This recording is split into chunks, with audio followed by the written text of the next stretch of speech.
Bonsoir, c'est un plaisir de vous retrouver. Nous sommes le vendredi 27 janvier et voici les informations que nous allons développer dans ce journal. L'état d'urgence a été décrété en Nouvelle-Zélande à cause des pluies torrentielles. L'aéroport d'Auckland a même été inondé. Les images ont fait le tour du monde. Un bilan provisoire fait état de 2 morts et 2 disparus.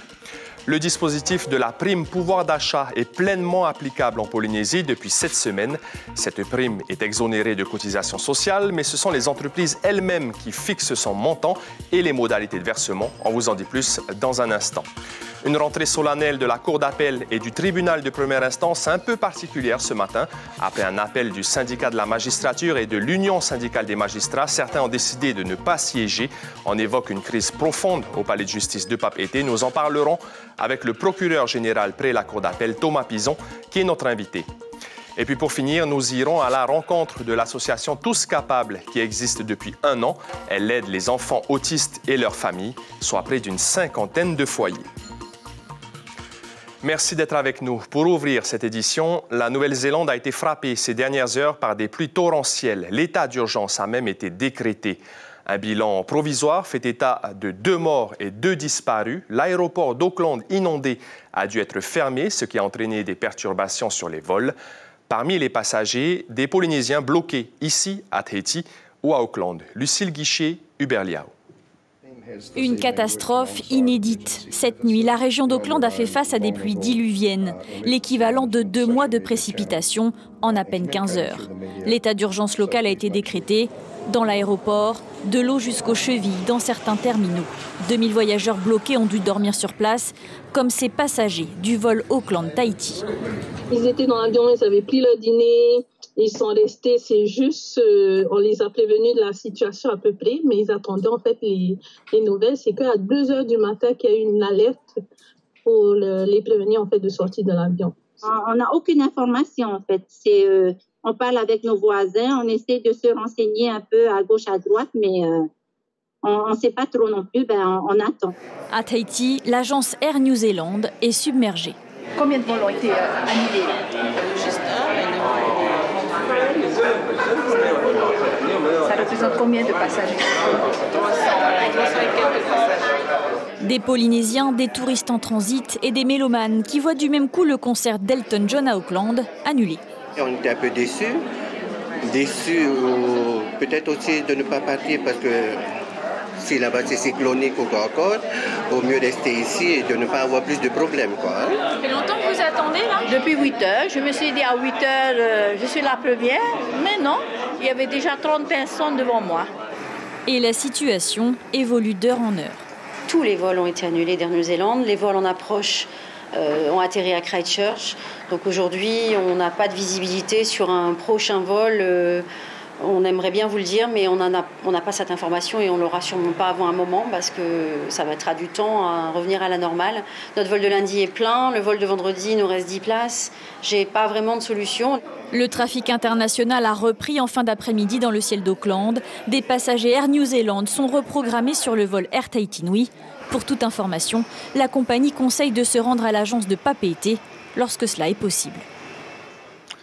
Ça y est, la prime pouvoir d'achat peut enfin être délivrée aux salariés du privé. Le dispositif avait été adopté par l'Assemblée de Polynésie au mois de décembre dernier sur proposition du MEDEF pour compenser l'inflation sans toucher aux grilles salariales. Désormais, c'est aux chefs d'entreprise de décider des modalités de paiement. Juan Potoru et Jérôme Lee sont allés à la rencontre d'un industriel.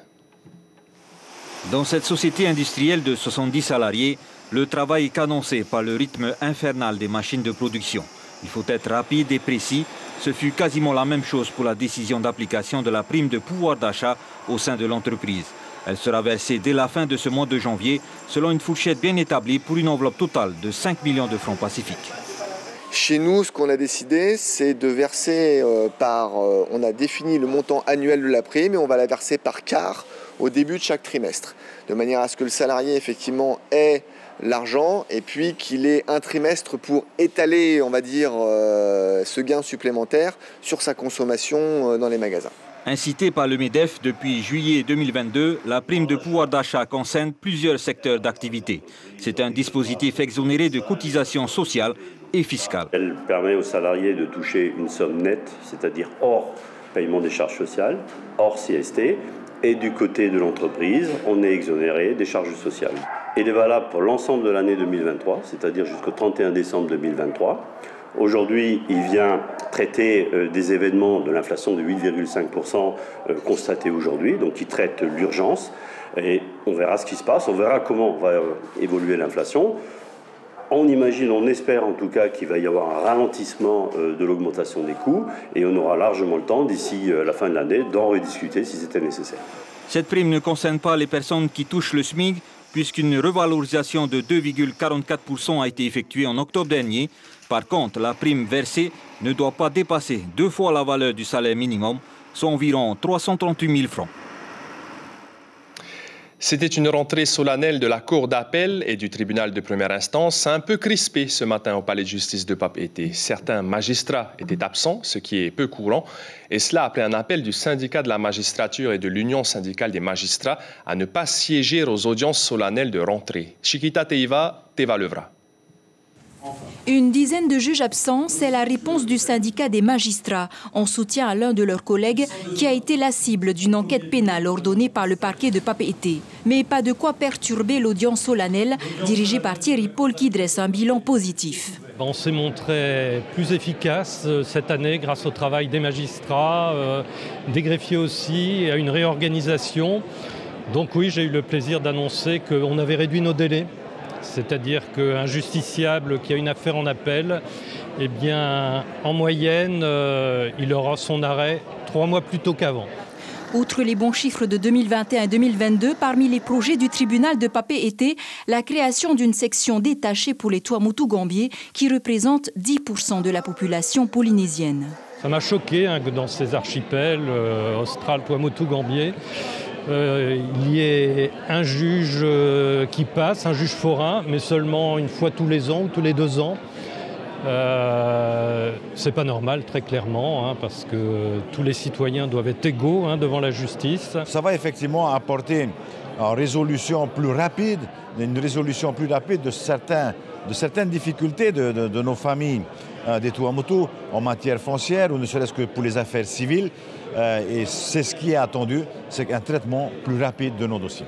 Parmi les axes de la réforme de la justice, l'expérimentation d'un tribunal criminel à la place des assises. La Cour de Papeete n'en veut pas, à charge aux parlementaires de porter le message auprès du garde des Sceaux. La loi qui a été votée de confiance dans la justice, elle s'applique partout. Et aujourd'hui, elle a supprimé les jurys d'assises. Donc il va nous falloir, avec le gouvernement, puisque je pense que ce sera une proposition du gouvernement, trouver le bon vecteur pour pouvoir exclure la Calédonie et la Polynésie donc, du champ d'application de la loi actuelle. Il faut évaluer le taux de criminalité et surtout la définition qu'on peut donner de ce que c'est que la criminalité. Je pense que la criminalité qu'on peut voir en France et la criminalité entre guillemets qu'il y a ici, elle n'est pas tout à fait du même ordre. Les priorités majeures de la justice en revanche restent les mêmes, la lutte contre les stupéfiants, l'ICE notamment, et les violences intrafamiliales. Et pour parler plus en détail de cette rentrée solennelle et de l'ambiance qui règne actuellement au palais de justice de Papeete, nous recevons le procureur général près la Cour d'appel, Thomas Pison. Bonsoir. Bonsoir. Merci d'être avec nous. Alors, la principale problématique de la justice en Polynésie, on vient de l'entendre, c'est le manque de moyens. En 2021, 2022 et pour l'année à venir, 2023, il manque toujours des magistrats, des greffiers. Est-ce que le ministère de la Justice vous entend et vous a alloué un peu plus de moyens ? Alors effectivement, avec le Premier Président, régulièrement, nous alertons le ministère sur les problèmes de sous-effectifs. Mais honnêtement, actuellement, ce qui pose difficulté, c'est au niveau du greffe et des fonctionnaires de justice, où on a plus de 8 postes vacants, au moins jusqu'en septembre.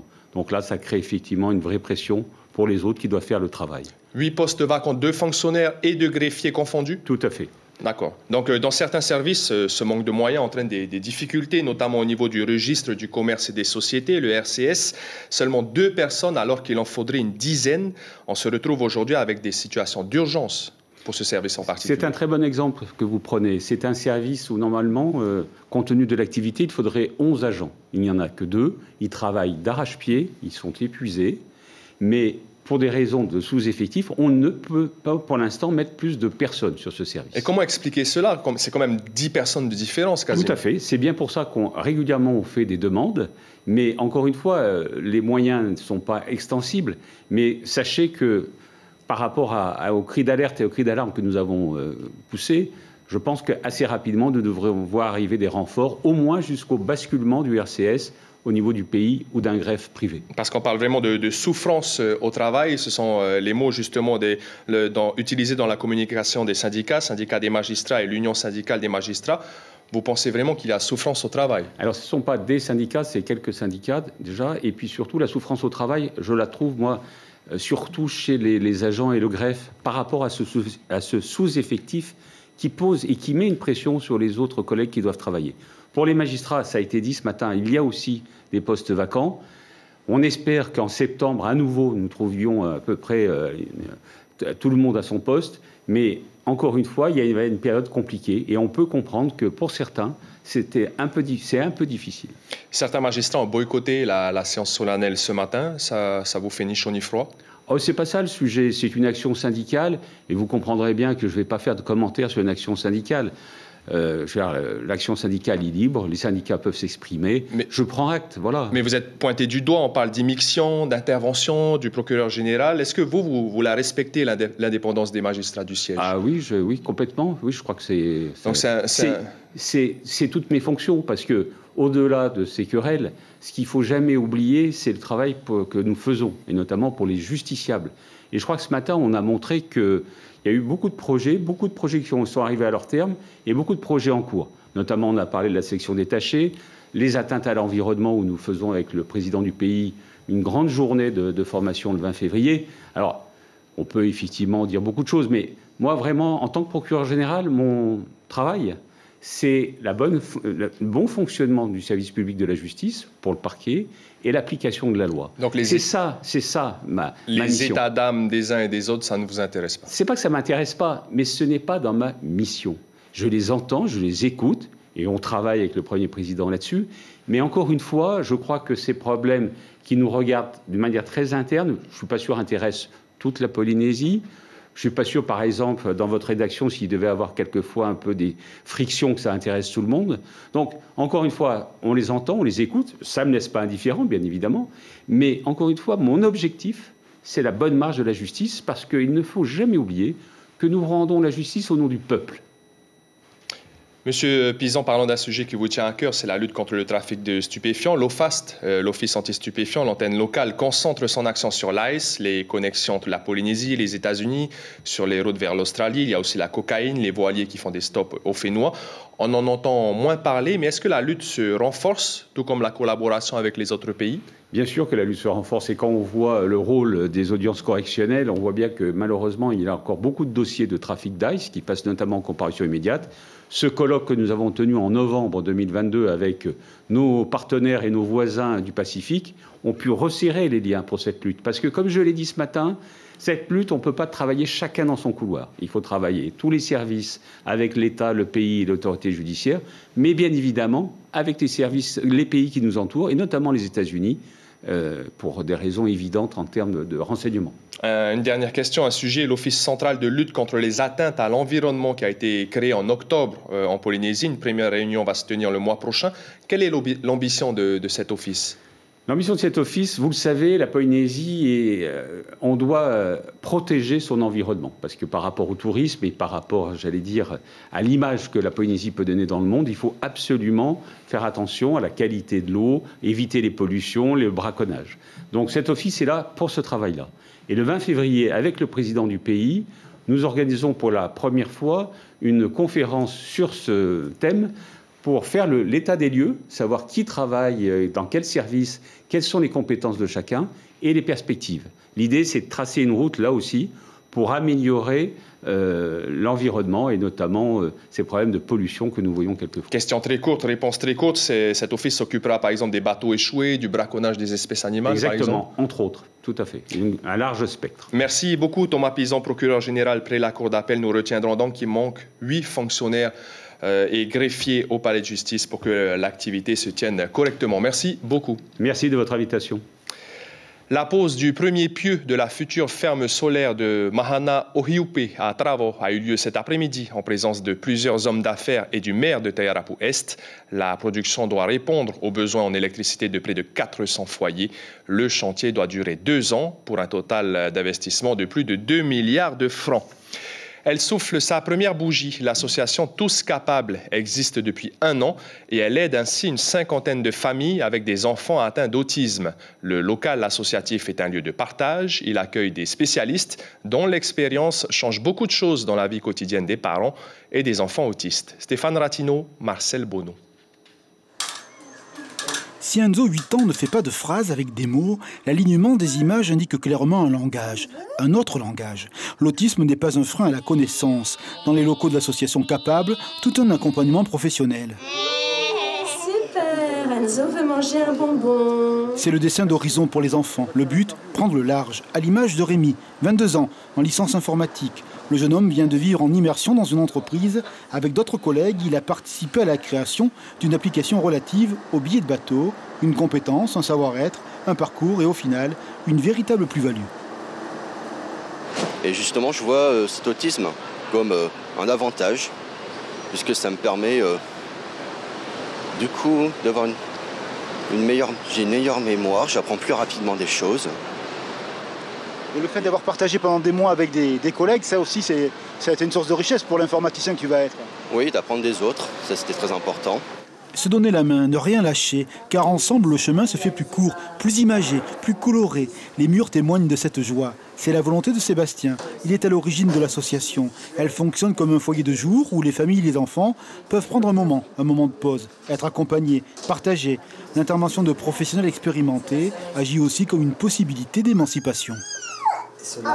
Oh, ils descendent. L'autisme n'est plus un tabou. L'autisme n'est plus vu comme quelque chose de négatif. Et on arrive à faire partager cette bienveillance. Donc c'est un lieu d'amour ici, de partage, d'agapé. Oui, beaucoup. C'est un lieu d'amour, c'est un lieu de joie. Accompagné par sa maman, Enzo vient ici 2 fois par semaine. Il a ses repères, une familiarité éclairée par une méthode qui a conduit à des progrès. À l'œil profane, ces petits détails n'apparaissent pas. Mais au regard des parents, ces insignes changements sont une victoire en horizon, car il n'y a pas de fatalité.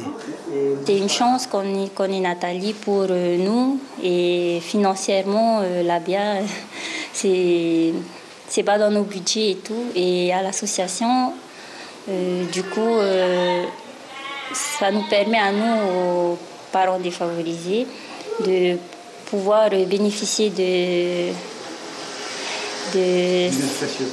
Voilà, d'une aide précieuse. Dans l'association, il y a une 50aine de familles.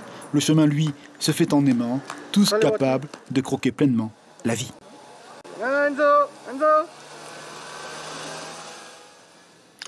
Et le 4 février, l'association Tous Capables organise un repas dansant pour obtenir des financements nécessaires à son fonctionnement. Une exposition d'objets anciens à Outouroi. Elle a lieu jusqu'à demain dans une des salles de la commune. On peut y contempler des cailloux traditionnels, des fers à repasser au charbon, de vieux journaux datant du 19e siècle ou encore des appareils photo argentiques. Tous ces objets ont été prêtés par des collectionneurs de Reatea et sont mis en valeur par l'association Te Ana Hotu. L'ambition est à terme d'organiser une exposition permanente. Écoutez Roni Moufat, l'organisateur de l'événement et président de l'association Te Ana Hotu. Il est au micro de Julien Vescovali. Les jeunes découvrent des objets d'hier, des objets qui finalement n'appartiennent pas à un passé si lointain, mais ne le connaissent pas parce que les évolutions ont été vraiment rapides. Et par contre, pour les anciens, on en a vu qu'il y avait la larme aux yeux, qu'il y avait la chair de poule. Certains sont partis et ont versé des larmes parce qu'ils avaient cette émotion-là qui est remontée, qui a surgi du passé et ça les a projetés 50 ans, 60 ans en arrière et bien plus loin puisqu'on a des objets ici qui datent de plus de 100 ans, plus de 150 ans. Donc c'est vraiment un très, très, très bon bilan. Exposition qui s'achève donc demain. L'information principale de ce vendredi, ce sont ces pluies torrentielles en Nouvelle-Zélande dans la région d'Auckland. En 15 heures, il est tombé l'équivalent de 2 mois de précipitations. L'aéroport d'Auckland a été inondé, des vols ont été annulés.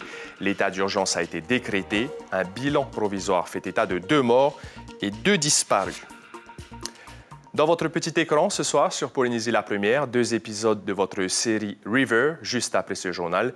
Puis à partir de 21h25, une autre série, Ils étaient 10, avec 2 épisodes également. C'est la fin de cette édition. Merci de nous rester fidèles. Demain matin, en radio, Abinera Tematahotoa et David Chang pour les informations à partir de 6h30. Passez une excellente soirée. Je vous retrouve demain. En attendant, prenez bien soin de vous.